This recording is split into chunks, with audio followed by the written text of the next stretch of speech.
dufite abantu ngira ngo bageze 20 b'abana bato bari kuri diareze uyu munsi kubera ibyuma. Ariko iyo uganiriye n'abazinywa bakubwira yuko yaba zimwe ziva hanze ntabwo ziba zimeze nk'iziri mu gihugu imbere.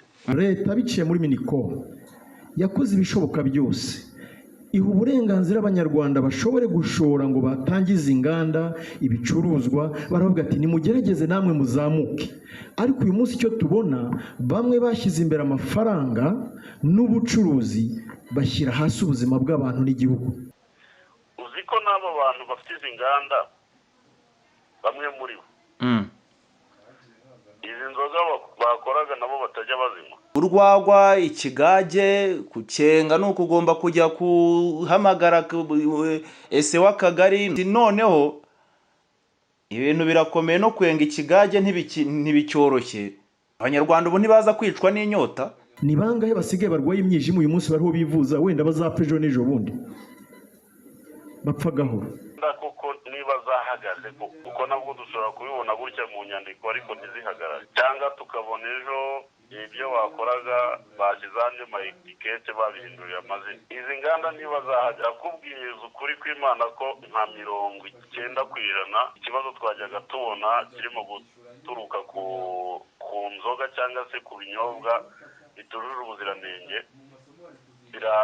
biragabanyuka ku kigero cyo hasi. Noneho ikintu kirakurikiraho ni ukubwira abaturage, kandi ni nabyo Minisiteri y'Ubuzima nibwo bukangurambaga yari yatangije, kongera cyangwa se gukaza ingamba zijyanye n'isuku mu gutegura biriya binyobwa abaturage bari basanzwe biyengera mu rugo. Ibihe byiza, amahoro Imana kuri mwese mukomeje gukurikira ibiganiro bitambuka hano kuri Damuke TV, kuri chaîne zacu zose, haba Damuke Radio TV ndetse na Damuke TV. Twizere ko mukomeje kugenda munogerwa nabyo, ariko kandi mwibuka gukora subscribe, mwibuka gukora share, mwibuka gukora like, kugira ngo ibiganiro byacu mujye muba abambere mu guhita mubona notification cyangwa se imenyesha, niko mu rurimi rw'ikinyarwanda nagereranya ngenekereje rwose. Mu rurimi rw'ikinyarwanda ni nko kumenyesha, notification. Ubwo rero twizere yuko weekend yanyu yagenze neza, twizere yuko ibintu byari bimeze neza cyane, byari bimeze sawa. Njye basuhuza, nitwa Ntagaramigamba, ariko ntabwo ndi ngiye nyine, ndi kumwe na Sinia Samukabera. Makuru bimeze bite? Weekend yari imeze ite? Weekend umuntu arimo kugenda ayisoza, ariko ka gripe kameze nabi. Ngira ngo nuko hari turimo gushaka kuva muri kino gihe cy'izuba tugenda dusatira n'igihe cy'imvura. Ariya bura gripe nibwo ziba ziri kwataka abantu cyane. Iyo harimo kubaho ihindagurika ry'ikirere, turi kuva mu gihe cy'izuba tujya mu cy'imvura, cyangwa se tuva mu cy'imvura tujya mu gihe cy'izuba, habamo imihindagurikire y'umubiri. Yego. Hanyuma tudatindiye abantu, ngira ngo abantu nibwo bakibona itangazo mu kanya ry'uko hari inganda zengage inzoga zamaze guhagarikwa, ariko ni amakuru yagiye hanze mu masaha ya mu gitondo. Abantu nibwo numvise batangira kubidiskitaho, bamwe bagenda babivuga ariko bakabivuga igice, ukumva yuko nta makuru ahagije bafite. Ariko mu by'ukuri mu kanya nko mu masaha ya 11 nibwo mbonye itangazo rwose rijya hanze. Nibyo koko byari byakomeje kugenda bivugwa. Ngira ngo nujya no kuri X account yanjye, yego, uraza gusangaho umwana w'umukobwa ufite agacupa ka Inagi. Aho navuze nti abantu basigaye bagenda mu tuducupa. Ntuzajya ubona umuntu afite aka gacupa ari kugenda asomaho kadashira, agacupa ka Inagi. Yego, muzamenye ko ari icyuma kibereyemo. abarimo muri siporo tubyita rukokera. Mu kubyandika gutyo rero hari amakuru yari yatangiye kugenda avugwa, ariko dutegereje nyine official confirmation cyangwa se uburyo bitangazwa mu buryo bwizewe ariko hari hatangiye kugaragara ibimenyetso ku munsi w'ejo nibwo iki kigo gishinzwe niba nabyita ibiribwa Rwanda ubwo se si ubugenzuzi bw'ibiribwa n'imiti yego Rwanda FDA ku munsi w'ejo bari basohoye itangazo ryasabaga abantu bajyaga batumiza mu mahanga alukoro na etanol n'iyo bita neutral spirit ko zitazongera gutumizwa nabwo icyo gihe nkimara kubona iri tangazo naravuze nti bishoboke ko ak'ibyuma kaba kagiye gushoboka nunakurikira wenda ubu ndimo kugenda nkwereka uburyo Damuke Radio TV Damuke TV tumaze iminsi tubivugaho usubiye nko mu kiganiro Rwanda nkunda twakoze kwa gatanu ubwo twarimo tugaruka ubwo na bagenzi banjye Jean Pierre ndetse na Blandine yego twarimo tugaruka ku byari birimo kugenda bifatirwaho ibyemezo cyane cyane ku bijyanye n'inzoga zirimo kwengerwa mu rugo mu kiganiro ndibuka ko twavuze tuti ibizakorwa byose hatari mu guhagarikwa izi nzoga zitwa ibyuma nta kintu kizaba gikozwe bivuze ngo mu yandi magambo kuko mu byo twifuzaga yuko twakabaye tubona izi nganda zikora izi nzoga z'ibyuma nizo ziri kwangiza abanyarwanda cyane ubwo rero umuntu yavuga ngo inzego zireberera abanyarwanda abayobozi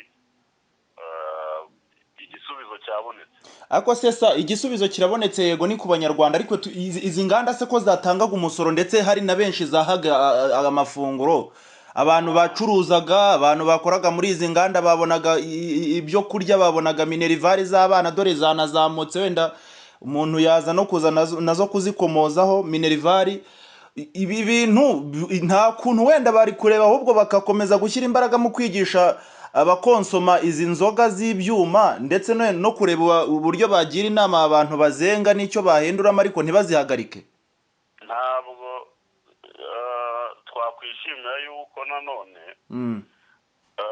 dushobora kuvuga ngo izi nganda zirimo zirafasha abanyarwanda ariko nanone zikica abandi sinzi niba wakurikiye ikiganiro umuvugizi wa polisi yatangaje yagiranye n'abari bagiye muri expo yego ACP Boniface Rutikanga avuga ko abashoramari barimo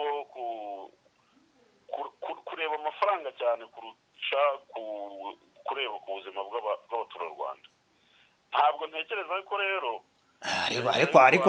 ariko aho ngaho babareka bagashora imari hanyuma wenda bakababwira bati muhinduremo ibi ngibi imari ariko bakayishora guhindura rero muri biriya byuma turaza no kuza kubigeraho urasanga hari nk'uruganda ruvuga ko inzoga bakora bayikora mu bitoki ubundi ni nako biba byakagombye kuba bigenda ariko waza kugenzura urwo ruganda icya mbere urwo ruganda aho ruherereye ugasanga nta nsina zihaba wakurikirana ugasanga ubajije wenda nk'abakozi bakorayo ukababaza uti mu gihe muhamaze mwigeze mubona wenda nk'ingorofani izana ibitoki bakakubwira bati ntayo twabonye kandi igicuruzwa bajyana ku isoko cyo bakubwira yuko ari nka 80% by'ibikigize ari igitoki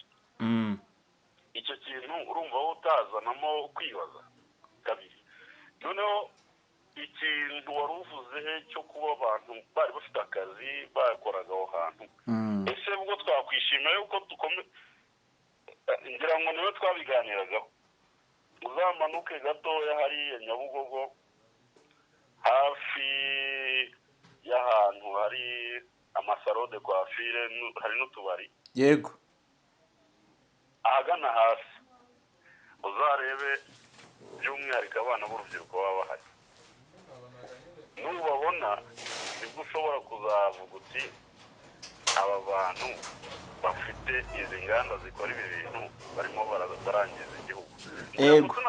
Tunasubiye inyuma gato, buriya nituzajya twumva ibintu tuzajya tunamenya no gusoma n'ibihe tumenye aho biri kugenda byerekeza. Uribuka umukuru w'igihugu nyakubahwa perezida wa repubulika ubwo yajyaga gusoza itorero indangamirwa icyiciro cya 16 i Gabiro muri iki cyumweru dusoje, yego, wibuka ko mu bintu yagiye agaruka hari ibintu bijyanye n'ubusinzi, ari ibintu bijyanye n'ibisindisha ku rubyiruko. Buriya mu kubivuga kuriya hari ubutumwa buba burimo gutangwa n'uko bamwe wenda baba badashaka kubyumva. Ntabwo rero numva ko leta yabona yuko guhomba cyane ari ukureka abo bantu bagakomeza bagakora ibintu byica abanyarwanda. Wumvise imibare umuvugizi wa polisi yatangaje avuga ko ubu harimo n'abamaze kugira ibibazo by'impyiko n'ibiki bari kuri diyalize, yego, kandi ko mu byo bakurikiye basanze ubwo burwayi bagiye babugira biturutse ku nzoga z'ibyuma bagiye banywa. Urareba umusore w'imyaka nka 20 wamureba ukabona mu maso he harabyimbye, ukumutandukanya n'umusaza w'imyaka 60 bikakugora. Ibyo rero ntekereza yuko cyari cyo gihe ahubwo byari byaratinze, kandi ari FDA ibi bintu bari basanzwe babibona rwose. noneho rero ko hari izindi nganda zenga n'ubundi inzoga zijya gusa n'izi ngizi zengwaga n'izi zo mu Rwanda ziva hanze, izo nzoga ziva hanze. Allo? Yego ndakumva. Yego, nari ndi gutanga urugero mvuga ni ko hari izindi nzoga ziva hanze nanone zijya gusa n'izi ngizi, wenda nubwo atari ngombwa kuzivuga amazina. Izo ngizo zo nazo zizakomeza zicuruzwe cyangwa nazo zirafatirwa izindi ngamba ugereranyije urebye n'umurongo uhari kugeza ubu? Ibyo ari byo byose igihugu hari amasezerano baba baragiranye n'ibindi bihugu cyane cyane ku bijyanye n'ubucuruzi. Aho haraza kubamo kuganira, ariko iyo uganiriye n'abazinywa bakubwira yuko yaba zimwe ziva hanze ntabwo ziba zimeze nk'iziri mu gihugu mo imbere. Sinzi wenda niba unywa inzoga ukaba hari zimwe waba waranyoyeho, ariko iyo uganiye n'abazinywa bakubwira yuko iziva hanze n'izikorerwamo imbere mu gihugu biba bitandukanye. Ariko uribaza, wenda sinzi niba twari twagera kuri iri tangazo kuko rifite imbere yanjye aka kanya. Oya, niryo turahita dukurikizaho. Uribaza inzoga bavuga ngo ifite volute zigera muri 45. Uri kubyumva? Ntekereza ko nubwo baba banditseho ngo izi volute ni 45, buriya isubijwe muri laboratwari igapimwa ushobora gusanga hari n'izifite muri za 80 cyangwa 100, ariko bo bagashyiraho etikete bavuga ngo ifite 45. Uzi ko n'abo bantu bafite izi nganda bamwe muri bo izi nzoga bakoraga nabo batajya bazinywa?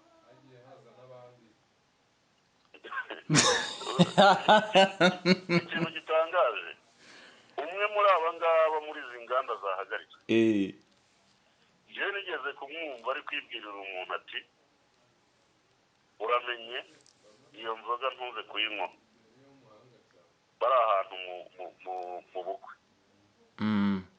ati ntuze kuyinywa, ati ndaza kukwereka iyo uza kuza kunywa, kuko izo nzoga imwe mu nzoga akora yari irimo itangirwa aho ngaho. Aramubwira ati ntuyinyweho.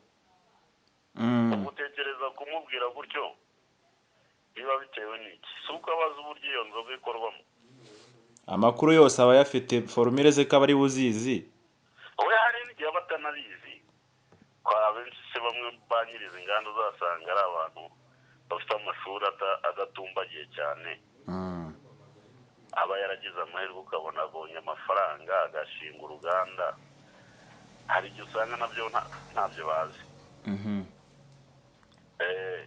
hanyuma tuhita wenda tugenda tunaganira no kuri iri tangazo, mm, harimo lisite z'inganda zari zinasanzwe zenga inzoga rwose, hano bakavuga bati izi nganda ko ziba zarahawe icyemezo cy'ubuziranenge n'ubundi baba barabipimye, biba bigenze bita aka kanya abantu bagenda babyibaza nk'uko nguko.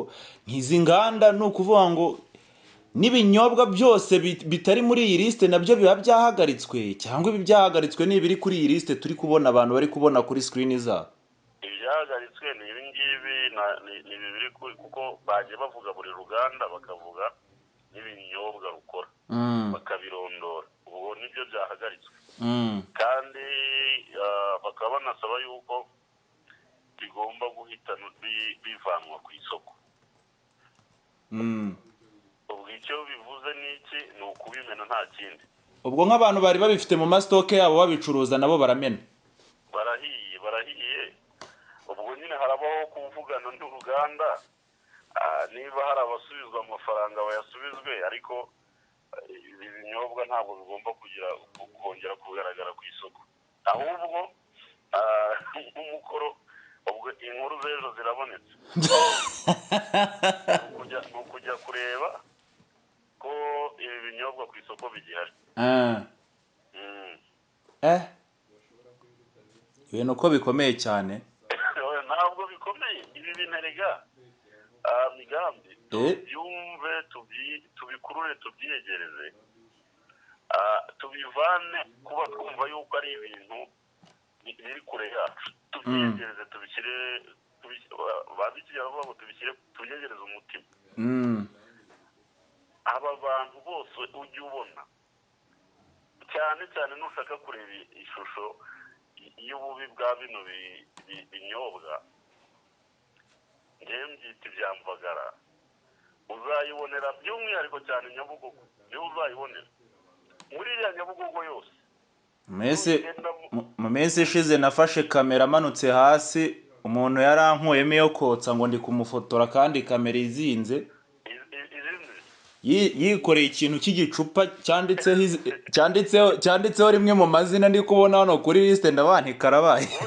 nushaka ubivuge kuko ubu byamvuze kujya mu karubanda. fata nk'urugero, mu kiganiro wenda twakoze kuwa gatanu twirindaga kuvuga amazina kugira ngo hatazagira abatwitwaraho mwikomavu ngo twangije bizinesi zabo.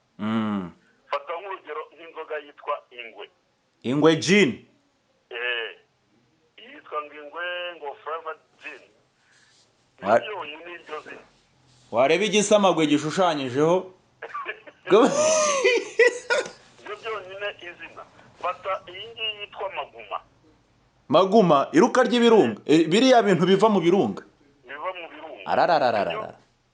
ufata icyo kintu ugishyire mu nda yawe, uzi n'uburyo maguma ziba ziri gutwika, uri kubyumva? aho maguma ziguye zikahumira, bihita bibyara amakoro. abantu baba hariya mu bice bya za Musanze, maguma barazizi. iyo byumye biba amabuye, ayo bita amakoro.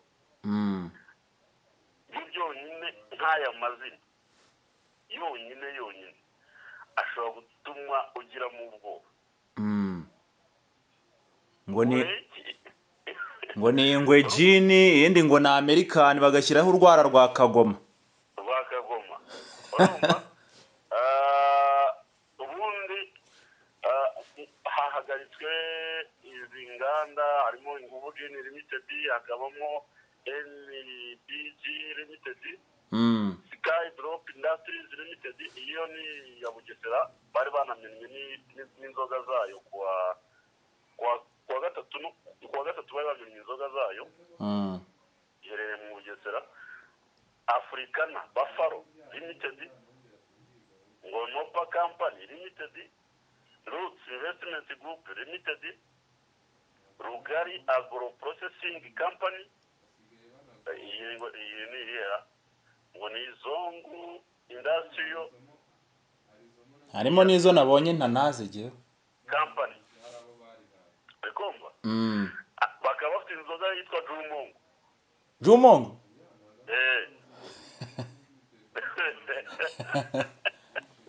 uri kumva ibyo bintu ni Jumongo eh na Kanyago. abangaba ngo Sky Drop Industries bafite iyitwa ngo ni Veritas Gin. Urumva umuntu wayinyoye nta kamuhagama nta kamwisoba avuga byose ntibavugirije. abari kuvuga nka playlist y'indirimbo washyize muri radio nta nimwe igibura. Ibi bintu rero numva ko ari intambwe nziza u Rwanda ruteye, ni n'umwanzuro ukomeye wa mugani wawe nk'uko wabivugaga, kwemera kuvuga ngo iyi misoro turaviririye reka dukize ubuzima bw'abanyarwanda. Uyu ni umwanzuro ushaririye, ni umuti ni igikakarubamba, ni igikakarubamba kuko izi nganda zagiye zivugwaho cyane, abantu bakavugamo amazina, hari abantu bazirimo n'ibiki, ariko iki ni ikimenyetso kigaragaza yuko nta muntu n'umwe uzajya ukora ibintu bibangamiye abanyarwanda uzigera ahabwa umwanya mu Rwanda.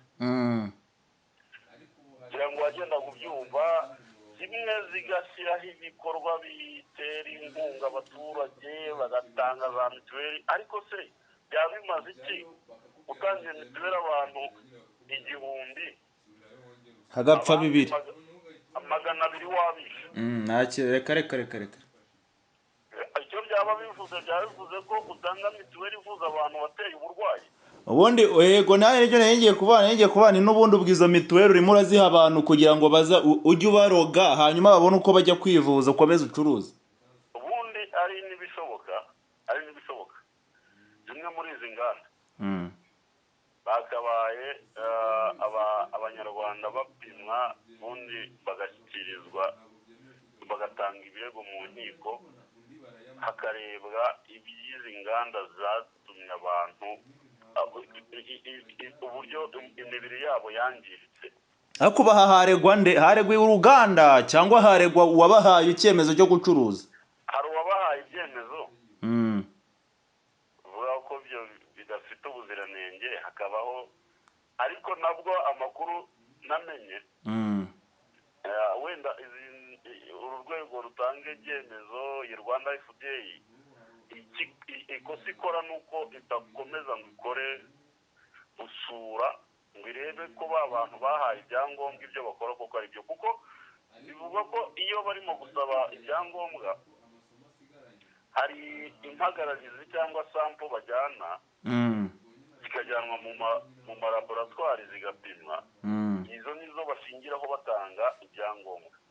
Bikaba bivuga ko rero izo sampo cyangwa izo mpagararizi ziba zarajyanywe imbere birangira icyo gihe gusa, nta wundi muntu wongera kugaruka ngo azakurikire arebe. Ababo muri Rwanda FDA nabo bajya mu ma inspection cyangwa mu bugenzuzi nyuma bikarangira gutyo, ibyo babonye wagira ngo hari ibintu hari filime babambika mu maso, ariko birumvikana ntabwo uruganda rwaba rwinjiza miliyoni 100 mu kwezi ugende uri kugenda n'amaguru, uri kubyumva, ubwo urabiza kubyumva nk'umuntu mukuru. Ugiye mu bugenzuzi ntibakubwira ngo uwazagufasha muri uku kwezi akakugurira ravafo, uvuge ko wageze mu ruganda ugasanga hari ikibazo gihari. aho ngaho icyemezo gihita kiza rwose nta kibazo kirimo. Ni ukuvuga ngo ubwonko buhita bukora opoze bukajya butanga ibinyuranye n'ibyo bwabonye cyane. None se wenda nk'ikindi kibazo kimwe dusoza, hari mu minsi yashize nabwo byari byateje impaka, abantu bavuga bati urwagwa ikigage kucenga ni ukugomba kujya kuhamagara ese w'akagari, ni ukugomba kwa purayinga harya buriya gukora application ni nk'ubusabe, ni ukugomba kubisaba inzego z'ibanze kugeza no ku rwego rw'akagari. Abantu bakavuga bati noneho ibintu birakomeye no kwenga ikigage ntibicyoroshye. Reka dusigarire kuri aka ngaka kari gahendutse. Abanyarwanda ubu ntibaza kwicwa n'inyota. uzi ikintu ukuntu biraza kugenda ntabwo ndi umupfumu. ikintu uraza kubona izi nganda kuko niba zahagaze koko sibyo kuko nabwo dushobora kubibona gutya mu nyandiko ariko ntizihagarare, cyangwa tukabona ejo ibyo wakoraga bashyize andi mayitikete babihinduriye amazina. izi nganda niba zahagaze ndakubwiriza ukuri kw'Imana ko nka 90% ikibazo twajyaga tubona kirimo guturuka ku nzoga cyangwa se ku binyobwa bitujuje ubuziranenge biragabanyuka ku kigero cyo hasi. noneho ikintu kirakurikiraho ni ukubwira abaturage, kandi ni nabyo Minisiteri y'Ubuzima nibwo bukangurambaga yari yatangije, kongera cyangwa se gukaza ingamba zijyanye n'isuku mu gutegura biriya binyobwa abaturage bari basanzwe biyengera mu rugo. ejo nibwo ariko nabo bavuga ko bashyiramo ngo amatafari, bagashyiramo za pakimaya, bagashyiramo za ntuza ziriya za capamandazi, bagakubitamo ibintu ni ukuvuga ngo ya misemburo yakorwaga mu masaka y'umwimerere, iyo bakoraga mu masaka y'umwimerere ugasanga barayirengagije, nimba ari urwagwa ugashaka urubeteza ukaruburamo. nibyo nari ngiye kugeraho. ejo mu karere ka Gicumbi nabonaga umuyobozi w'akarere ka Gicumbi mu kiganiro bari kumwe n'umuvugizi wa guverinoma wungirije na ba Sinabu kuri nuzu Maurice na Sinabu babariraga muri radiyo Ishingiro. yego umuyobozi w'akarere ka Gicumbi yavugaga yuko ubu ikibazo gisigaye ari uguhangana n'abakora ibi binyobwa gakondo, ubwo n'urwagwa, ikigage n'ubushera, babikora mu buryo bw'ubucuruzi, kuko basanze mu bugenzuzi bagiye bakora ababikora mu buryo bw'ubucuruzi nibo bashaka kugira ngo bunguke byihuse, ari nabo bazanamo ibyo bindi bavanga, ariko basanga ababyenga bashaka kugira ngo babinywe mu miryango yabo nta bindi bintu bazanamo. ubwo rero nari kukubwira yuko nicyo kintu kigiye gukazwamo nk'ingamba, harebwe abo ngabo babikora mu buryo bw'ubucuruzi, habemo ubugenzuzi, noneho ababikora mu buryo nanone bwo kugira ngo babinywe mu miryango yabo hashyirweho ingamba, bigishwa uburyo babitunganya hubahirijwe amabwiriza y'isuku, ibintu nk'ibyo ngibyo. ariko ndakubwira ko nka nyuma y'amezi nk'atatu anatanu izi nzoga n'izizaba zahagaze, ibi bintagazi, ibi byuma n'ibizaba byahagaze ko hazahita hagaragara impinduka. yego ndumva nagushimira, nibyo nari mfiteho amatsiko rwose. ubwo n'abantu baraza kutubwira muri comment section, keretse niba hari ikindi wakongeraho, ibindi ubwo tukazahura muri Rwanda Nkunde. ubundi ibindi nababwira ngo nta hejo kuri Damuke Radio TV no kuri Damuke TV mu kiganiro Rwanda Nkunde. murakoze cyane. Ndagushimiye cyane rwose. murakoze Miga. Arakoze cyane. Rero ni mugenzi wacu Sam Kabera, n'ubundi dusanzwe dukorana hano umunsi ku munsi kuri Damuke Radio TV ndetse na Damuke TV ku biganiro byacu bigenda bihatambuka. Ngira ngo murabyumvise, ubwo ibindi ni mu kiganiro ejo Rwanda Nkunda. Mwebwe icyo musabwa no gukora subscribe, no gukora like, no gukora share ku biganiro byacu byose bitambuka kuri izi chaîne zombi, kugira ngo mujye mu abambere mu kubibona. Nitwa Ntagara Migambi, nari ndi kumwe na Sam Kabera, ndabashimiye. Damuke TV. Damuke TV.